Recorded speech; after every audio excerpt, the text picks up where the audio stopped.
Healthy nature underpins our health, wealth and security in Britain in multiple different ways. From the healthy soils and seas that produce most of the food we eat, through to the areas of wetlands that protect us from flooding, and the trees and woodlands that are helping to capture carbon from the atmosphere, nature is adding literally billions of pounds worth of value to the UK economy each year. And yet those beautiful natural systems are seen by some as an impediment to development. By protecting and restoring nature, some believe we're incurring unaffordable costs, interfering with the process of development and even harming the country's competitiveness. Of course, nothing could be further from the truth. This is why I wrote my new book, What Nature Does for Britain, to draw together the evidence, the stories and the examples from across the country, showing how looking after nature works on so many different levels. It works for people, it works for the economy, and of course it works for wildlife. Considering the huge multiple values that nature brings for our health, wealth and security in Britain, surely the rational thing to do is to rebuild nature so that we can enjoy those benefits long into the future. That's why the wildlife trusts are calling for a new Nature and Wellbeing Act with the aim of restoring nature in a generation.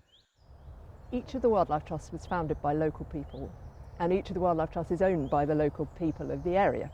They're working on the beaches of Cornwall, they're working in the uplands of Wales, they're working in the woodlands of Surrey, they're working in the centre of London. They're involved in saving and looking after very, very precious places for nature. But perhaps most of all, and perhaps least known, is the wildlife trusts are doing a huge amount for society every single day.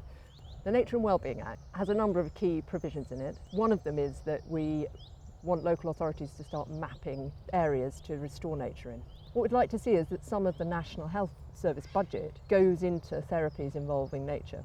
We know, for instance, that it's 8 times cheaper to treat depression with nature than it is to treat depression with drugs.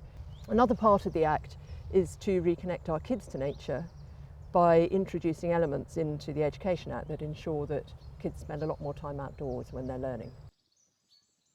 Many people see natural areas like this as very beautiful and rich in wildlife, and they certainly are that.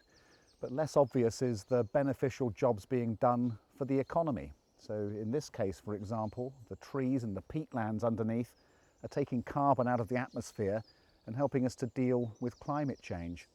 At the same time, this natural area is helping to purify water, it's helping to reduce flood risk, and there's also a reservoir of beneficial animals which are going out into the countryside to help control pests and to pollinate crops. When you start adding all these things together, you see that nature really is our biggest economic asset.